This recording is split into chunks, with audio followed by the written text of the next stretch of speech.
እሱ በመረጣቸው ሰዎች ላይ መንፈሱን ያመጣል። ሙያችንንና ስራችንን በምንፈጽምበት ስፍራ ሁሉ ኑሯችን ስብከት ስለሆነ የእግዚአብሔር ሕይወት በእናንተ ይገለጥ። የእግዚአብሔር ነገር ዘወትር ሰዎች አይመስልም አይሆንም ከሚሉት ነገር ውስጥ እንደሚጀምር በዚህ በሩት ታሪክ ውስጥ ማስተዋል እንችላለን። በላያቸው ላይ የጥበብ መንፈስ ስላለ ጥበበኞች ስለሆኑ ማለት ነው። በእናንተ ውስጥ ከገባው ከእግዚአብሔር መንፈስ የተነሳ እያደገ ወደ ፍጻሜ ይወጣል።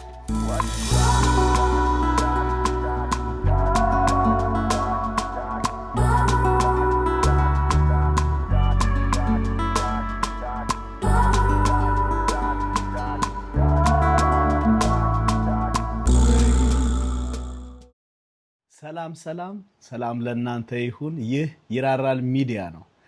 በዚህ ሚዲያ የእግዚአብሔርን ምሕረት፣ ርህራሄ፣ ፍቅርና ቸርነት እያሰብን እግዚአብሔርን የምናመሰግንበት ደግሞ የእግዚአብሔርን ትምህርት ሐሳቡንና ፈቃዱን እየተካፈልን ጌታ ኢየሱስ ክርስቶስን ወደ መምሰል የምናድግበት የሁላችን ሚዲያ ነው። እግዚአብሔር አምላክ ራርቶልን ቸርነትና ምሕረትን አድርጎልን ጸጋው ደግሞ እየደገፈን እኔና ባለቤቴ ይህንን አገልግሎት ስናገለግል በእውነት እግዚአብሔርን ማመስገንና ማክበር እንፈልጋለን። በጌታ በኢየሱስ ክርስቶስ ስም እናንተ ደግሞ ይህንን ሚዲያ ሰብስክራይብ በማድረግ ሼር በማድረግ እንደገና ራሳችሁ ደግሞ ከሚተላለፈው ከእግዚአብሔር ድምፅና ሐሳብ በመጠቀም ኢንከሬጅ የምታደርጉን አብራችሁን እግዚአብሔርን የምታከብሩ ሁላችሁ የጌታ ሰላምና ጸጋ ባላችሁበት ሁሉ ይድረሳችሁ። በመልእክት ውስጥ የሚያልፈው የቃሉ መንፈስና ሕይወት ደግሞ ያገኛችሁ ብዬ እባርካችኋለሁኝ። እኔ ወንድማችሁ አቤኔር ነኝ። ዛሬ ደግሞ በመልእክቱ ላይ እንደተመለከታችሁት በርዕሱ ላይ እንደተመለከታችሁት እግዚአብሔር በልቤ ያስቀመጠውን ደግሞ ለእናንተም ለሚመለከተው ሁሉ ለቤተ ክርስቲያንም ይጠቅማል ብዬ የማስበውን መልእክት ይዤ መጥቻለሁኝ። አስተማሪው መንፈስ ቅዱስ ነው። እኔ ደግሞ ከእናንተ ጋር እንደ ሁል ጊዜው ተማሪ ነኝ። እግዚአብሔር ጸጋውን አብዝቶልኝ አንደበት አድርጎኝ ልናገር ስለተቀመጥኩኝ አሁንም እግዚአብሔርን አመሰግናለሁኝ። ጥቂትም ጌታን እንባርከውና ወደ ዕለቱ መልእክት ደግሞ አብረን እንድናልፍ በትህትና እጠይቃችኋለሁኝ። ተባረኩልኝ። እግዚአብሔር አባት ሆይ እኔ አመሰግንሃለሁኝ። በክርስቶስ ኢየሱስ መንፈስ ቅዱስ ባሪያህን ተቆጣጠረኝ። እንዲሁም የሚሰሙትን ባሉበት ስፍራ እግዚአብሔር ሆይ ለጥቅማቸው ሊረባቸው እግዚአብሔር ሆይ ሕይወት ሊሆንላቸው እንድትናገራቸው በኢየሱስ ስም እለምንሃለሁኝ።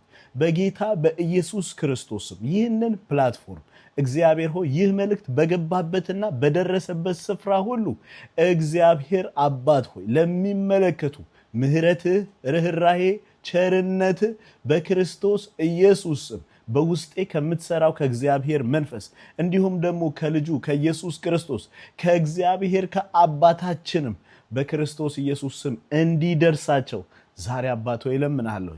ስም ለዘላለም ይባረክ። በዚህ መልእክት ውስጥ አንተ ተናገር፣ በኢየሱስ ስም አሜን። ጌታ ኢየሱስ ክርስቶስ የተባረከ ይሁን።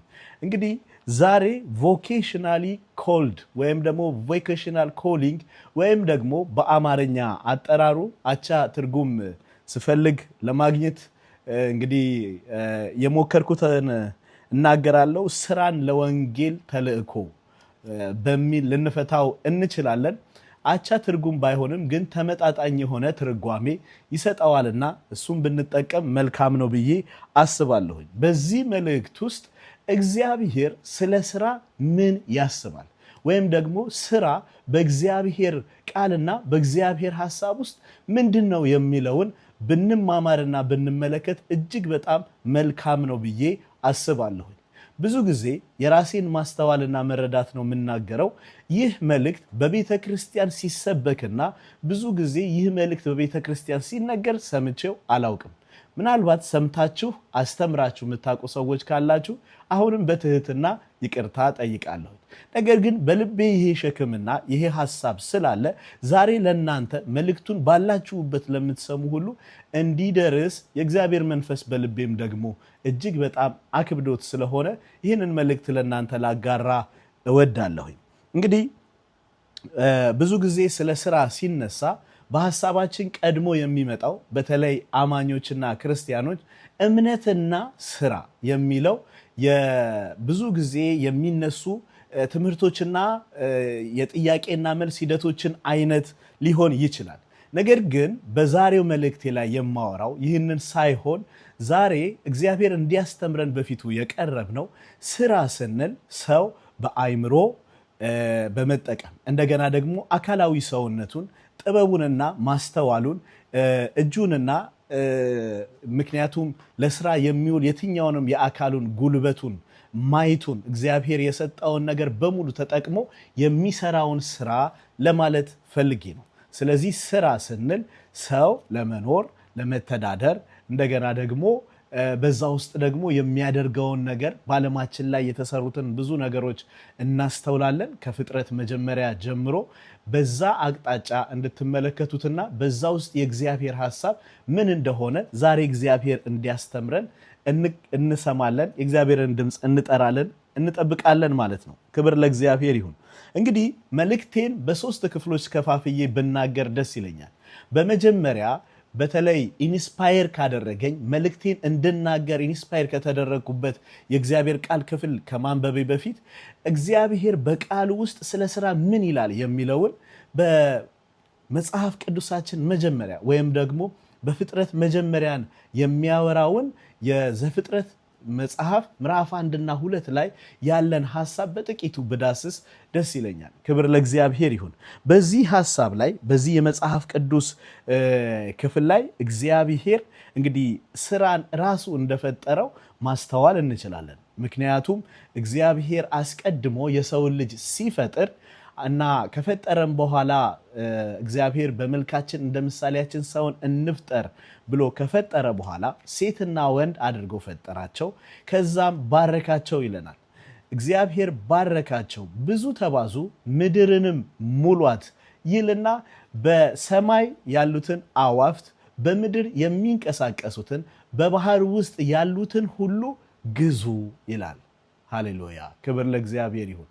ይህ የእግዚአብሔር የባርኮት ቃል ወይም የፍቅር ቃል ልንለው እንችላለን። እግዚአብሔር በፍጥረት አስቀድሞ የሰራውን ሁሉ ለሰው ልጅ በሱ ፋንታ ሆኖ በዛ ስፍራ ላይ እንዲያገለግል ማለትም ግዙ ሲል መግዛት እንግዲህ ስልጣንን ያመለክታል፣ ኃላፊነትን ያመለክታል፣ ስራን ያመለክታል። እና እግዚአብሔር በዛ ስፍራ ሰውን በእነዚህ ሶስት ቦታዎች ላይ በእነዚህ ሶስት አትሞስፌሮች ላይ በእነዚህ ሶስት ክልሎች ላይ እግዚአብሔር ሰውን እንዲያስተዳድር፣ እንዲገዛ፣ እንዲሰለጥንባቸው በእነሱ ላይ ኃይል እንዲኖረው እንደገና ስልጣን እንዲኖረው ኃላፊነት እንዲኖረው እግዚአብሔር አሳልፎ ሲሰጠው እንመለከታለን። እንደገና ደግሞ በምዕራፍ 2 ላይ እግዚአብሔር በምስራቅ ኤደን ገነትን አኖረ፣ አዘጋጀ ይልና ሰውንም በኤደን ገነት አኖረው ይላል።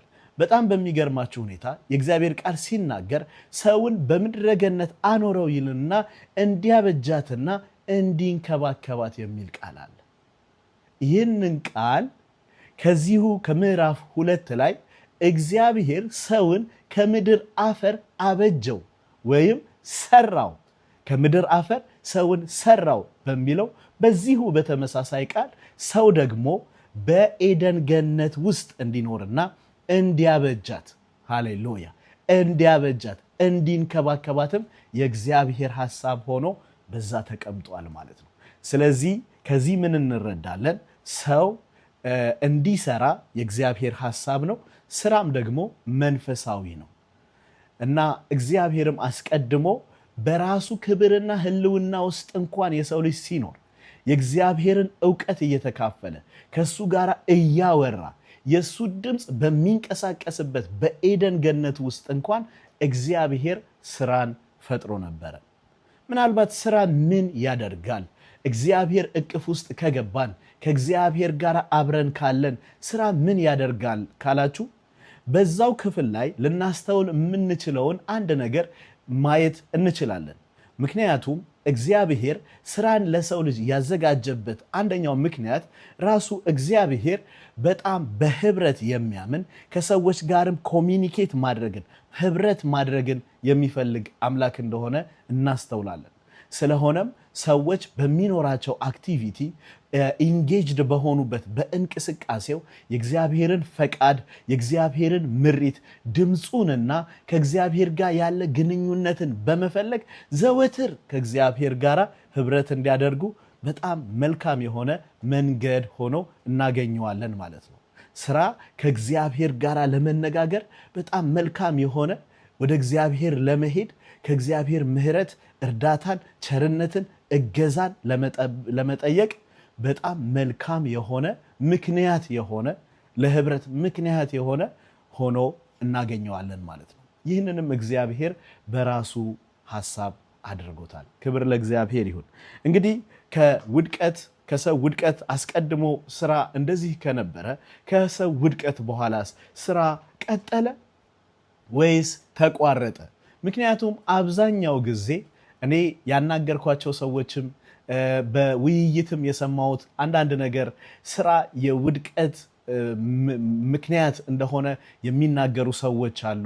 ብዙ ጊዜ በሰው ኃጢአት ምክንያት ስራ የመጣ የሚመስላቸው ትምህርቶችንም በልባቸው የሚያስተምሩም ሰዎች እንዳሉ ሰምቻለሁ። ይህንን ከማቅረቤ በፊት ካነጋገርኳቸው ሰዎች ስረዳ ማለት ነው። ነገር ግን እግዚአብሔር በሰው ውድቀት ምክንያት ሰው የገጠመው አንድ ነገር ነው። ከእግዚአብሔር ሕይወት መጉደል፣ ከእግዚአብሔር ክብር መጉደል፣ ከእግዚአብሔር ጋር ያለው ህብረት በመንፈስ ቅዱስ ተማሪነትና ከእግዚአብሔር ድምፅ እየሰሙ ነገሮችን የማድረግ ህይወት ከሰው ተለየ። ምክንያቱም ሰው በኃጢአት ቆሽሾ ስለነበረ ወደ እግዚአብሔር የመግባት እግዚአብሔርን የመጠየቅ ነገሩ ተቋረጠ ማለት ነው። እና እግዚአብሔርም አዳምን በተናገረው ጊዜ ከአንተ የተነሳ ምድር የተረገመች ትሆናለች አለ። በዚህ ጋር አንድ ነገር ማየትና ማስተዋል እንችላለን። በእርግጠኝነት ሰው ከዛ በፊት በሚኖረው ኑሮ በምድር ላይ የሚፈልጋቸው ነገሮች ሊገዛቸው፣ ሊያስተዳድራቸው፣ ሊያበጀው የሚፈልገው ነገር የት እንዳለ ማወቅ አይከብደውም ነበር። ምክንያቱም በእግዚአብሔር ዕውቀት ውስጥ ይኖር ስለነበረ በውስጡ ካለው ከእግዚአብሔር መንፈስ ህብረት እያደረገ ካለው ከእግዚአብሔር ህይወትና መንፈስ የተነሳ ሰው በምድር ላይ ያለውን ነገር ማኔጅ ማድረግና መረዳት በጣም ቀላል ሆኖ ተገኝቶለት እንደነበረ እናስተውላለን። ነገር ግን ከውድቀት በኋላ ሰው ይህንን ምሪትና የእግዚአብሔርን ድምፅ ተለይቶ ስለሚኖር በጥረቱ፣ በግረቱ፣ በላቡ፣ በአይምሮ በማሰብ በጉልበቱ በመቆፈር በጣም ሌበር እያደረገ ጉልበቱንና ጥረቱን እያወጣ እና በእንደዚህ አይነት መንገድ ከምድር ጋር ያለውን ስራ እንደቀጠለ እናስተውላለን። ይሁን እንጂ የተቋረጠው ስራ ሳይሆን ከእግዚአብሔር ጋር ያለ ህብረት መሆኑንም በዚሁ ልብ ማለት እንችላለን ማለት ነው። ስለዚህ ሰው ከውድቀትም በኋላ እየሰራ ይሄዳል። እንግዲህ ወደ ብሉይ ኪዳን ከመጣን እግዚአብሔር ሰዎችን ለመርዳት ባሰበበት ጊዜ ሰዎችን ከውድቀታቸው ለማንሳትና ለመርዳት ባሰበበት ጊዜ ሁሉ እግዚአብሔር የሚያደርገው አንድ ነገር እንደሆነ ከመጽሐፉ ከተለያየ ክፍል የምናስተውል እንደሆነ እገምታለሁኝ። ይህም ደግሞ በሰው ላይ እግዚአብሔር መንፈሱን በማምጣት የእግዚአብሔር መንፈስ በሰዎች ላይ በመምጣት ሰዎችን ለመምራት ቢሆን፣ ሊድ ለማድረግ ቢሆን፣ በውጊያዎቻቸው ላይ ጣልቃ ገብቶ ለመዋጋት ቢሆን፣ መልእክቱን ደግሞ ወደ እነሱ ለማድረስ እግዚአብሔር ሲጠቀም የነበረው በመረጣቸው ሰዎች ላይ የእግዚአብሔርን ሐሳብ ለማገልገል እሱ በመረጣቸው ሰዎች ላይ መንፈሱን ያመጣል። ክብር ለእግዚአብሔር ይሁን። ይህ የሚመጣው መንፈስ ሰዎችን ልክ መንፈሱ እንዳለው ያ የእግዚአብሔር መንፈስ እንደያዘው እንደዛ ያለ ይዘትን እንዲከተሉና ያ ደግሞ መንፈስ በእነሱ ላይ ተገልጦ እንዲሰራ ያደርግ ነበር።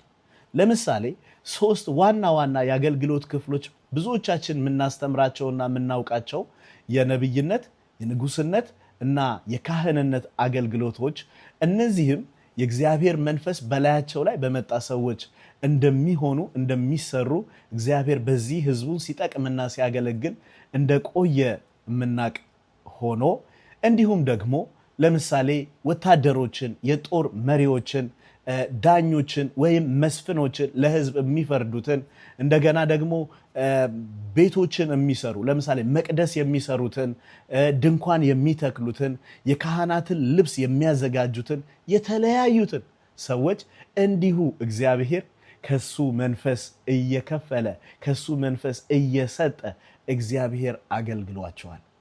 ይህ መንፈስ የወረደባቸው ሰዎችም ደግሞ የእግዚአብሔር መንፈስ እንደወረደባቸው እንደዛው ሆነው ሲገለጡ ብዙ ጊዜ አስተውለናል ማለት ነው። ስለሆነም ደግሞ በዚህ ምሳሌነት የሚሆነንን የእግዚአብሔር መንፈስ ወርዶባቸው ሲሰሩ የነበሩ ሰዎችን ለማየት ብንሞክር እንደው ለምሳሌ ለማየት ያህል ብዙዎች እንደሆነ መጽሐፋችንም እንዲያውም የሥራ መጽሐፍ እስከሚመስል ድረስ በጣም ብዙዎች እንደሆኑ ሁሉ ነገር ግን ለምሳሌነት ዘዳግም 28:3 ላይ በአሁኑ አጠራር ወይ ቴለር ወይ ደግሞ የፋሽን ዲዛይነር የምንላቸውን አይነት ሰዎችን እግዚአብሔር ከመንፈሱ እንዴት እንዳደረጋቸው እንመለከታለን። ለምሳሌ እንደዚህ ይላል የእግዚአብሔር ቃል ክፍል፣ አሮን ቅዱስ ይሆን ዘንድ ልብስ እንዲሰሩለት የጥበብ መንፈስ የሞላባቸው በልባቸው ጥበበኞች ለሆኑት ሁሉ ተናገር ይላል። በልባቸው ጥበበኞች ለሆኑት ሁሉ የጥበብ መንፈስ ለሞላባቸው ሁሉ ለምን? የተቀደሰውን ሊሰሩ ማለት ነው። በላያቸው ላይ የጥበብ መንፈስ ስላለ ልባቸው ከዛ የተነሳ ጥበበኞች ስለሆኑ ማለት ነው። እንዲሁ ደግሞ በዘዳግም 31 ከ1 እስከ 6 ባለው ክፍል ላይ ደግሞ እግዚአብሔር በስም በመጥራት የሚናገረውን አንድ ሰው እንመለከታለን። ብዙ ጊዜ እግዚአብሔር በስሙ እንደጠራው የምንሰማው በትምህርቶች ስለ ሙሴ ነው። ሙሴም ሲጸልይ በዘዳግም 33 ሲጸልይ በስሜ ከጠራኸኝ በፊትህም ሞገስ ካገኘው እያለ በስሙ መጠራቱን አጉልቶ በእግዚአብሔር ፊት ሲናገር እንሰማለን። ነገር ግን በዚህ በዘዳግም 31 ላይ እግዚአብሔር ሙሴን እንዲህ ብሎ ተናገረው ይላል። ከአይሁድ ነገድ የሚሆን የሆር የልጅ ልጅ የኡሪ ልጅ ባስልኤልን በስሙ ጠራሁት። ክብር ለእግዚአብሔር ይሁን። አያችሁ፣ ለሙያም የተፈለጉትን እግዚአብሔር ያውቃቸዋል ማለት ነው። እግዚአብሔር በስማቸው የሚጠራቸው አሉ ማለት ነው። በእኛ ዘመንም ብዙዎች በቸርች ውስጥ የማያገለግሉ የእግዚአብሔር ልጆች ነገር ግን እግዚአብሔር የሚወደውንና የሚፈልገውን ተጽዕኖ በምድር ዙሪያ ሁሉ የሚያመጡ ብዙዎች ስላሉት ክብር ሁሉ ለአምላካችን ለእግዚአብሔር ይሁን እና እንደዚህ ይላል፣ በሥራ ሁሉ ብልሃት በጥበብም በማስተዋልም በእውቀት የእግዚአብሔርን መንፈስ ሞላሁበት፣ የጥበብንም ሥራ ያስተውል ዘንድ በወርቅና በናስ በብር ይሰራ ዘንድ ለፈርጥ የሚሆነውን ድንጋይ ይቀርጽ ዘንድ እንጨቱንም ይጠርብ ዘንድ ስራውን ሁሉ ይሰራ ዘንድ ይላል። እግዚአብሔር እንግዲህ የጥበብንና የማስተዋል የእውቀትንም የእግዚአብሔርንም መንፈስ ሞላሁት። ክብር ለእግዚአብሔር ይሁን። ስለዚህ ባስልኤል ምን ሆነ ማለት ነው? በሱ ላይ እንዳለው በሱ ላይ እንደተሞላው እንደዛው እንደ እግዚአብሔር መንፈስ ይሰራ ነበር ማለት ነው። ክብር ለእግዚአብሔር ይሁን። አያችሁ፣ በብሉይ ኪዳንም በሰው ውድቀት ዘመን ውስጥም ቢሆን ነገር ግን የእግዚአብሔር መንፈስ በዛ አዳም በገነት ሲኖር ሲረዳው የነበረው መንፈስ በዚህም ሰዓት እየመጣ ከመንፈሱ የተነሳ እግዚአብሔርን መምሰልና ከሱን የመሰሉትን ደግሞ የተሞሉበትን ጥበብና ማስተዋል ዕውቀትንም የእግዚአብሔርን መንፈስ ሲገልጡ እናስተውላለን።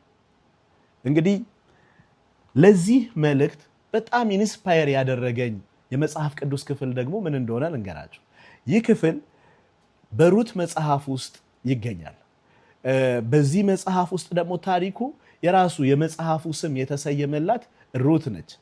ብዙዎቻችን ልብ እንደምንለው ሩት ኢሚግራንት ናት፣ ስደተኛ ናት። በሰው ሀገር ነው የሄደችው። ምክንያቱም በሀገሯ ላይ ከውጪ የመጣን አንድ ሰው አግብታ በሰላም ስትኖር የነበረች ስትሆን ነገር ግን ባሏ በመሞቱ ምክንያት የባሏን እናት በመውደድ በማመን እንደገና ደግሞ ለሷ በመራራት በተሰጠ ልብ በታማኝነት እስከ ሞት ድረስ አልለየሽም በማለት ተከትላት የሄደች ሴት ነች።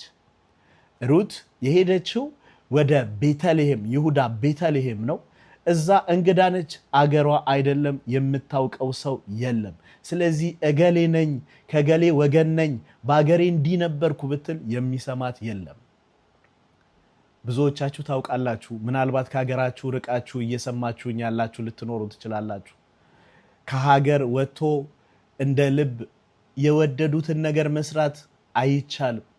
ከሀገር ወጥቶ እንደ ልብ እገሌ ነኝ ማለት አገር ቤት በገነቡት ማንነት መንቀሳቀስ እዛ በሰሩት ፐርሰናሊቲ እዛ በሰሩት ብዙ ሰዎችን በሚያውቁላችሁ ነገር ቤተሰብ በሚያውቅላችሁ ጎረቤት በሚያውቅላችሁ ነገር መመላለስ እንደማትችሉ ታውቁታላችሁ። ምክንያቱም ከሀገር የወጣ ሰው ብዙ ቻሌንጅ አለ። ሩትን የገጠማት ይሄ ነው። ከሀገሯ ወጣች። ሩት ከሀገሯ ወጣ ስራ ስትጀምር የጀመረችው ስራ ቤተሰቧን ወይም አብራት ያለችው ኑሃሚንን ለማኖር የሚበቃ እሷን ለማኖር የሚበቃ ነው እንጂ ሩት ባላት ፖቴንሻልና አቅም ልክ የሆነ ስራ አልጀመረችም። በጣም የሚገርማችሁ እዚህ ጋር ግን የእግዚአብሔር ነገር ዘወትር ከትንሽዬ ነገር ይጀምራል። የእግዚአብሔር ነገር ዘወትር ሰዎች አይመስልም አይሆንም ከሚሉት ነገር ውስጥ እንደሚጀምር በዚህ በሩት ታሪክ ውስጥ ማስተዋል እንችላለን። ሩት ቡኤዝ እንደተናገረው በምዕራፍ 3 ላይ ቡኤዝ እንደተናገረው ስለሷ በክንፉ ስር ልትጠለይ አምነሽው በመጣሽው በእስራኤል አምላክ በእግዚአብሔር ዘንድ ደሞዝሽ ፍጹም ይሁን ይላታል። ስለዚህ ሩት የእስራኤልን አምላክ በክንፉ ጥላ ስር ለመጠለል አምና መታለች። የእግዚአብሔር ቃል እንደሚናገር በፍጹም ልብ በፍጹም ነፍስ በፍጹም ሐሳብ እግዚአብሔር አምላክህን ውደድ እንደሚል ያለ ሀገሯ ያለ ሕዝቧ ነገር ግን የእስራኤል አምላክ እግዚአብሔርን ታምና ወጣለች። ክብር ለእግዚአብሔር ይሁን። ይህ ብቻ አይደለም። ከሩት የምንማረው ሌላው ነገር የባሏ እናት በጣም የደከመች ነች። ከዚህ በኋላ አግብታ ልጅ አትወልድላትም። ስለዚህ ሩት በሰዎች አይምሮ የሚታሰበውን ህይወት ድጋሚ መኖር እንደምትችል ምንም አይነት ተስፋ የላትም። እሷም ይህንን እንደምታውቀው ታሪኩ ያስረዳናል። ነገር ግን የእግዚአብሔር ቃል እንደሚናገረው ባልንጀራህን እንደ ራስህ ውደድ የሚለው ጌታ ኢየሱስ ክርስቶስ በሁለተኛነት የተናገረው የህግ ሁሉ ፍጻሜ የሆነውን በዚህ መልኩ ስትፈጽመው እናያለን። ለባሏ እናት ያላት ፍቅር እሷን ለመጦር እሷን አብራ ለመኖር ያሳየችው ፍቅር በዚህ ታሪክ ውስጥ በጣም ልብን የሚነካ ታማኝነትና ታዛዥነት በሩት ላይ እንመለከታለን። ወገኖቼ እግዚአብሔር የሚያይበት ስፍራ አለው። እግዚአብሔር ለክብር የሚጠራበት ስፍራ አለው። እግዚአብሔር ታማኝነትን የሚቆጥርበት ስፍራ አለው። ብዙዎች ቮኬሽናሊ ብዙዎች በሙያቸው እግዚአብሔርን ለማገልገል በጽድቅ ለመመላለስ እግዚአብሔር በአሰበው በልባቸው ያስቀመጠውን የወንጌልን ተልእኮ ወደ ዓለም ሁሉ ሂዱ ወንጌልን ለፍጥረት ሁሉ ስበኩ የሚለውን የእግዚአብሔርን ሐሳብ በስራቸው ሁሉ ቢሰሩ ወገኖቼ አንደኛ የእግዚአብሔር ትምህርት አይሰደብም። ሁለተኛ ብዙዎች ጌታ ኢየሱስ ክርስቶስን ይወዱታል። ለምን? እኛ በምንሰራበት ስፍራ በተሰማራንበት ስፍራ ከቤታችን እስከ ጎረቤታችን ከጎረቤታችን ደግሞ ሙያችንንና ስራችንን በምንፈጽምበት ስፍራ ሁሉ ኑሯችን ስብከት ስለሚሆን ክብር ለእግዚአብሔር ይሁን። በእኛ ላይ የሚታየው የእግዚአብሔር ፌቨር የእግዚአብሔር ሞገስ ስብከት ስለሚሆን በጽድቅ መመላለሳችን መቁረጣችን ስብከት ስለሚሆን ክብር ለእግዚአብሔር ይሁን። ክብር ለእግዚአብሔር ይሁን። ዛሬ ደግሞ ከዚህ መልእክት የተነሳ ብዙዎች በዚህ ቃል ውስጥ ባለ በእግዚአብሔር መንፈስ ይነካሉ። ሃሌሉያ! የቃሉ መንፈስ በእነሱ ላይ ህይወት ይዘራል። ብዙዎች ባሉበት ስፍራ ላይ እንዴት እግዚአብሔርን ለማገልገል እንደሚችሉ በሚያስቡበት ስፍራ ላይ ዛሬ መንፈስ ቅዱስ አምናለሁ ደግሞ በልቤ ስለተናገረኝ ይህንን በድፍረት እናገራለሁ። ባላችሁበት ስፍራ በህይወት እንድትገልጡት የእግዚአብሔር መንፈስ በእናንተ ላይ ይመጣል። የእግዚአብሔር መንፈስ በእናንተ ላይ ይመጣል። በእጆቻችሁ የምትሰሩ ብትሆኑ፣ በአይምሯችሁ የምትሰሩ ብትሆኑ፣ በእውቀት የምትገለጡ ብትሆኑ አምናለሁኝ በእናንተ እንደሚሰራው እንደዛ እንደ እግዚአብሔር መንፈስ እግዚአብሔርን ታከብሩታላችሁ። ጌታ ኢየሱስ ክርስቶስን ታከብሩታላችሁ። ወንጌል በሕይወታችሁ ይሰበካል። ክብር ለእግዚአብሔር ይሁን። ይህ ደግሞ የእግዚአብሔር ደስታው ነው ወገኖች። ይህ ደግሞ የእግዚአብሔር ደስታው ነው። ለእናንተ ደግሞ ኃይል ይሆንላችኋል። ጌታ ኢየሱስ ክርስቶስ ይባረክ። እንዲህ ነው የሆነው። የቡኤዝ እርሻ ላይ አስባ አልሄደችም። ሩት አስባ አልገባችም።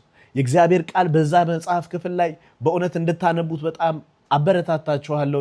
እንደሚያስረዳው ከእርሻ ወደ እርሻ እየዘለለች ስትሄድ በአጋጣሚ ወይም ድንገት ይላል የቡኤዝ እርሻ ውስጥ ተገኘች። አይገርማችሁም? እግዚአብሔር ድንገት ለእናንተ በሚያስበል ነገር ግን በራሱ ፕሮግራም በኢየሱስ ስም ይባርካችሁ። ስራችሁ ድንገት የገባችሁበት፣ ድንገት የምትሰሩት በደስታ እንኳን ባይሆን ነገር ግን እግዚአብሔር አንተ ታውቃለህ እያላችሁ የምትሄዱበት ስራ እግዚአብሔር አምላክ ከእቅዱና ከፕሮግራሙ በእናንተ ህይወትና በእናንተ ዘመን ላይ ከጻፈው ከሱ ነገር ጋር በኢየሱስ ስም ያገናኛችሁ። እንደዚህ ይሆናል በኢየሱስ ክርስቶስ። እግዚአብሔር ይህንን ያደርጋል ወገኖቼ።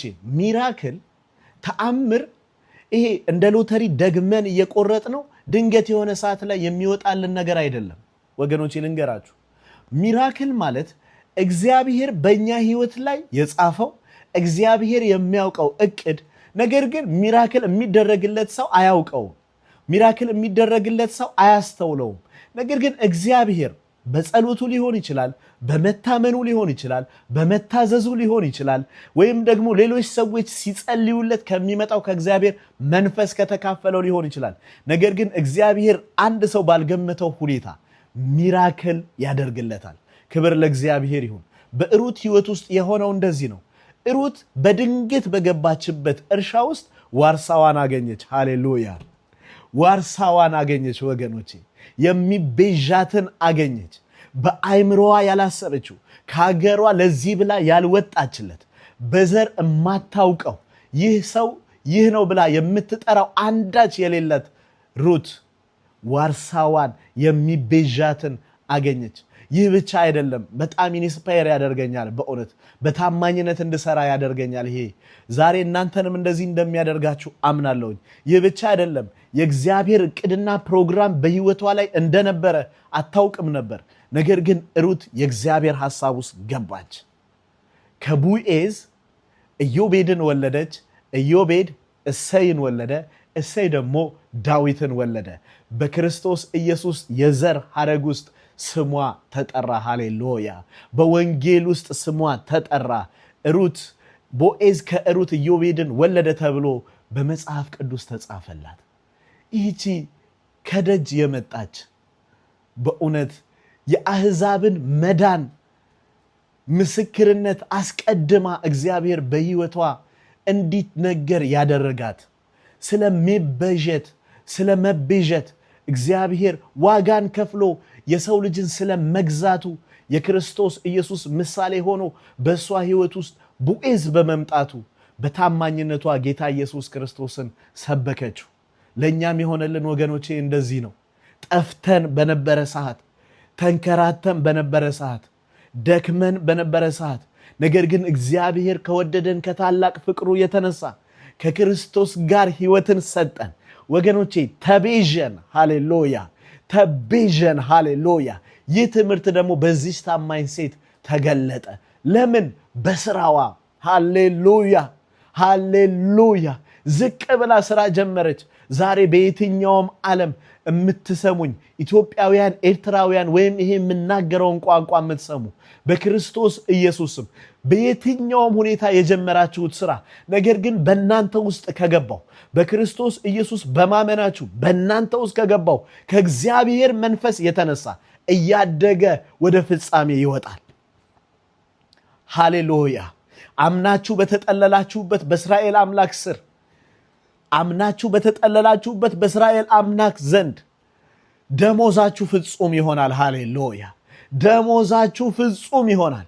እግዚአብሔር ይህንን እንደሚያደርግ በተለይ ደግሞ በቤተ ክርስቲያን ውስጥ በተለይ ደግሞ በብዙ አቅጣጫ የተገፋችሁ ስራንና አገልግሎትን ለመለየት ኮንፊውዥን ውስጥ የገባችሁ የምትሰሩትን ስራ መተው እግዚአብሔርን የሚያስደስተው የመሰላችሁ ዛሬ እግዚአብሔር ይናገራል። ባላችሁበት ስፍራ እግዚአብሔር መቅደስ ይሆናችኋል። ባላችሁበት ስፍራ እግዚአብሔር እንድትሰሩ ይረዳችኋል። ወገኖቼ የእግዚአብሔር ቃል ሲናገር ውሃ ባህርን እንደሚከድን የእግዚአብሔር ክብር ምድርን ይሞላል ይላል። ይህንን ቃል ስታስቡ በቤተ ክርስቲያን ውስጥ ብቻ አገልግሎት ተሰጥቷቸው ቤተ ክርስቲያን የተለያዩ ቤተ ክርስቲያኖች ተቀብለዋቸው በሚያገለግሉ ሰዎች ብቻ ይመስላችኋል? ወገኖቼ እንደዛ ካሰባችሁ ተሳስታችኋል። መንፈስ ቅዱስ የፈሰሰው በሚያምኑት ሁሉ ላይ ነው። ባላችሁበት ስፍራ ብርሃናችሁ ሲበራ፣ ባላችሁበት ስፍራ እንደ እግዚአብሔር ቃል ስትገለጡ ያ ነው ምድር በእግዚአብሔር ክብር ተሞላች የሚባለው። ወገኖቼ እኔ የቤተ ክርስቲያን አገልጋይ ነኝ እና በቤተ ክርስቲያን ማገልገልን በጣም እወዳለሁ። የእግዚአብሔር ሐሳብ ትክክለኛ ሐሳብ ነው። ከዚህ የለየ ሐሳብ እየተናገርኩ እንዳይመስላችሁ። ነገር ግን ልጆቹ ሁሉ ከተካፈሉት ከክርስቶስ መንፈስ የተነሳ የእግዚአብሔር ቃል ሲናገር የክርስቶስ መንፈስ ያለበት እርሱ በመንፈስ እንጂ በስጋ አይደለም ይላል። አስቀድሜ ስለ ስራና ስለ እግዚአብሔር መንፈስ መውረድ የነገርኳችሁም ይህንን ልብ እንድትሉ ነው።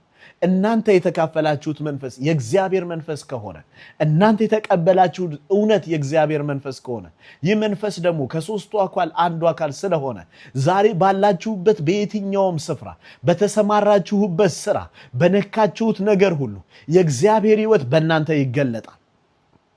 ሃሌሉያ ሃሌሉያ ሃሌሉያ። ለምን ካላችሁ ከናንተ ሳይሆን በእናንተ ውስጥ ከገባው ከእግዚአብሔር መንፈስ የተነሳ። ስራ ደግሞ የእግዚአብሔር ሐሳብ ነው። ወገኖቼ እንደ አማኞቻችን ቁጥር መብዛት፣ እንደ ቤተ ክርስቲያን መብዛት በስራ ላይ ያሉ ሰዎችን የምናስታጠቅ ቢሆን፣ ይህንን መልእክት እየነገርን የምናስተውስ ቢሆን የጌታን መምጣት እንዴት ባፈጠን ነው። በስራችን ማራናታን በዘመርን እግዚአብሔር በእኛ በተደሰተ ስንት ጊዜ በሰማይ የመላእክት ደስታና ዝማሬ በሆነ። በእርግጥ አምናለው በሚዲያ ላይ ያልወጡ አምናለው ብዙ ሰው የማያወራላቸው በስራቸው እግዚአብሔርን የሚያገለግሉ በተቀጠሩበት ስፍራ ብዙ ነፍሳት የሚድኑላቸው ብዙ ነፍሳት ጌታ ኢየሱስ ክርስቶስን የሚቀበሉላቸው በሰማይ እግዚአብሔር የሚያውቃቸው ብዙዎች እንዳሉ አምናለሁ፣ አውቃለሁም ደግሞ በአካል ማቃቸውም አሉ። ስለነሱ እግዚአብሔር ስም የተባረከ ይሁን። ስለሰጣቸው ስፍራ የነሱ ስራ የወንጌል አገልግሎት ነው። በእነሱ ውስጥ ያደረው መንፈስ ቅዱስ ተገልጦ የሚሰራበት ነው። ስለዚህ እግዚአብሔር ስም የተባረከ ይሁን። ስለነዚህ ወገኖች በሁሉም ስፍራ ያላችሁ፣ በተለያየ ዓለም ክልል ውስጥ ያላችሁ ጌታ ኢየሱስ ክርስቶስ ስለናንተ የተባረከ ይሁን። ወገኖቼ እንግዲህ ሐሳቡ ይሄ ነው።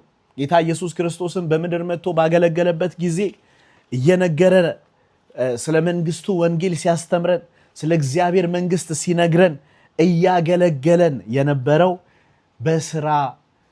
በሰራተኞች ነው የሚያስተምረው። በምሳሌውን የሚናገረው በገበሬ ነው፣ በእርሻ ስፍራ ጠባቂ ነው፣ በአናጢ ነው። ወገኖቼ በአትክልተኛ ነው እየተናገረን የነበረው። አብረውት ሲሰሩ የነበሩት አሳስጋሪዎች ናቸው፣ ቀራጮች ናቸው። የግብር ሰብሳቢ ማለት ነው፣ የስቴት ሬቨኑ ኦፊሰር ማለት ነው።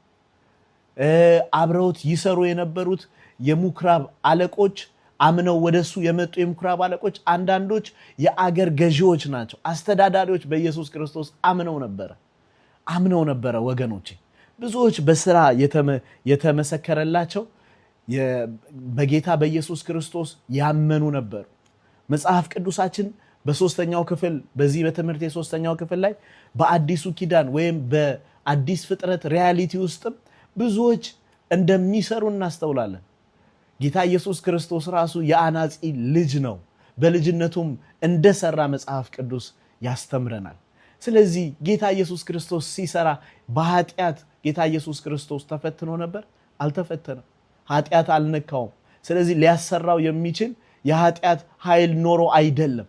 ነገር ግን ስራ በእግዚአብሔር የታወቀ ከእግዚአብሔር ጋር ህብረት የምናደርግበት በተለይ ደግሞ የታደሰ አይምሮ እንዲኖረን በታደሰ አይምሮ እግዚአብሔር ፊት የምንቀርብበት ስለሆነ ነው።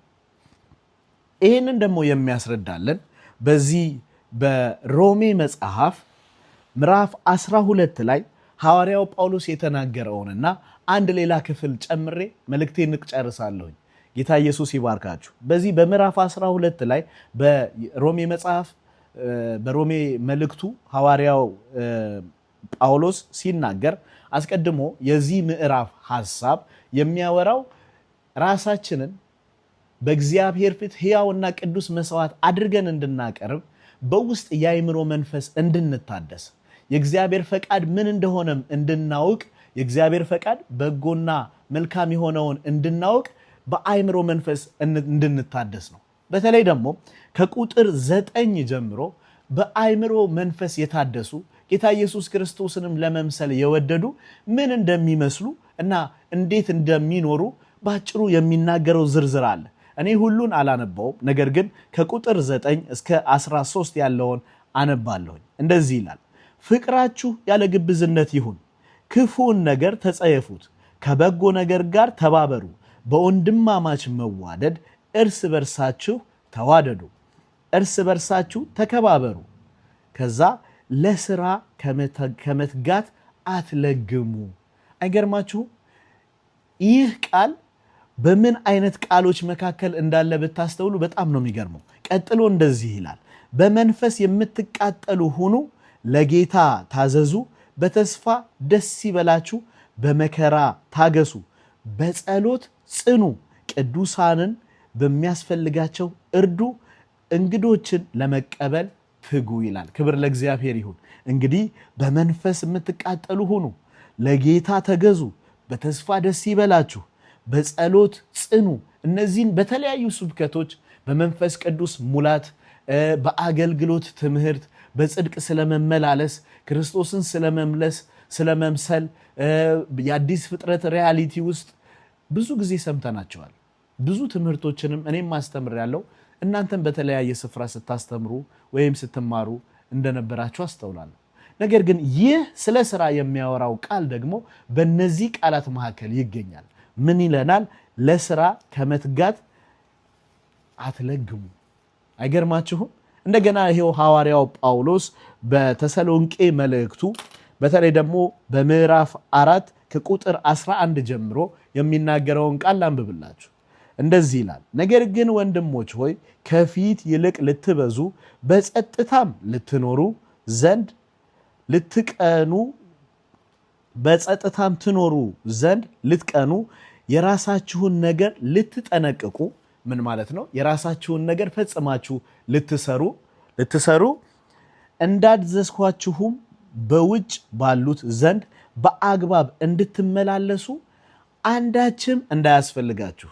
አስተውሉ እንግዲህ በእጃችሁ ልትሰሩ እለምናችኋለሁ። አያችሁ፣ በእጃችን መስራታችን በደጅ ላሉት በአግባብ መመላለሳችን እንደሆነ የሚያስተምረው የእግዚአብሔርን ትምህርት እንደሆነ እንደገና ደግሞ አንዳችም እንዳይጎልብን ምን ማለት ነው? የእግዚአብሔርን ነገር በሙላትና በድፍረት መናገር እንድንችል፣ እግዚአብሔር ሲገስጽ እንዲገስጽ፣ እግዚአብሔር ሲባርክ እንድንባርክ፣ እግዚአብሔር ያለውን ብቻ ከሌላ ነገር ጋር ሳናገናኝ መናገር እንድንችል አቅም ይሰጠናል። ወገኖቼ ይህንን ባላችሁበት ስፍራ የምትሰሙ በተለይ በስራ ላይ ያላችሁ፣ በተለያየ ሁኔታ ውስጥ ያላችሁ እግዚአብሔርን ለማገልገል ልባችሁ እየፈለገና እየናፈቀ ነገር ግን ከሩቅ እንዳለ ነገር የምታስቡት ካላችሁ ዛሬ በክርስቶስ ኢየሱስ ስም ይህ መልእክት እግዚአብሔር ለእናንተ አዘጋጅቶታል።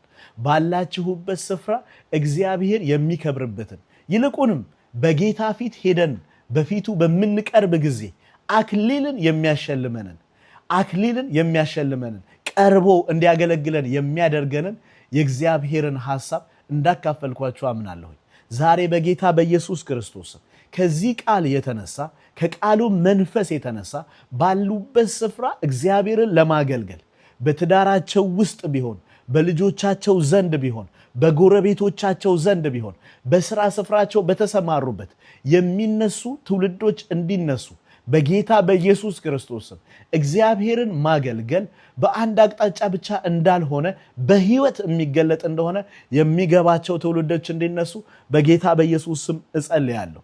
በክርስቶስ ኢየሱስ ስም እግዚአብሔር ሆይ ይህ ኃይል፣ ይህ መንፈስ፣ ይህ ሸክምና ይህ ረሃብ፣ ይህ የቃል መገለጥ ባሉበት ስፍራ ያገኛቸው። መንፈስ ቅዱስ እንዲወስኑ እርዳቸው። በክርስቶስ ኢየሱስ ስም አመሰግንሃለሁ። ባሪያን ስለረዳኸኝ ተባረክ። ወገኖቼ እጅግ አርጌ አመሰግናለሁ መልእክቱን ስለሰማችሁ። እንዲሁም ደግሞ ጌታ ኢየሱስ ክርስቶስን ለመምሰል ለሚወዱ እግዚአብሔርን ለመምሰል ለሚወዱ ሼር እንድታረጓቸው እለምናለሁ። ጌታ ኢየሱስ ክርስቶስን መቀበል የምትፈልጉ በክርስቶስ ኢየሱስ በማመን ደግሞ የእግዚአብሔር ልጅ መሆን የምትፈልጉ ይህ በውስጣችሁ በመግባት የእግዚአብሔርን ሕይወት ባላችሁበት ስፍራ የሚገልጠውን የክርስቶስ ኢየሱስ መንፈስን መቀበል የምትፈልጉ ይህን ጸሎት አብራችሁ ከኔ ጋር እንድትጸልዩ በጌታ ፍቅር እጠይቃችኋለሁ። በክርስቶስ ኢየሱስም በጸሎት መንፈስ ሆናችሁ አብረን እንጸልይ። ጌታ ኢየሱስ ክርስቶስ ሆይ አመሰግንሃለሁ። ስለኔ ኃጢአት እንደሞትክ በመስቀል ላይ እንደተሰቀልክ በሶስተኛውም ቀን ከሙታን ተነስተ እንደተነሳ እኔ አምናለሁ። ጌታ ሆይ ያንተን መንፈስ መቀበል እችል ዘንድ እግዚአብሔር ሆይ ባለሁበት ሕይወቴ ይቀየር ዘንድ ካንተ የተነሳ እጸድቅ ዘንድ ዛሬ ኃጢአቴን ይቅር በል፣ በደምህ እጠበኝ፣ መተላለፌን አትቁጠር። በልጅህ በክርስቶስ ኢየሱስ ስም ስላዳንከኝ ሕይወትንም ስለሰጠኸኝ እግዚአብሔር አምላክ ሆይ አመሰግንሃለሁ።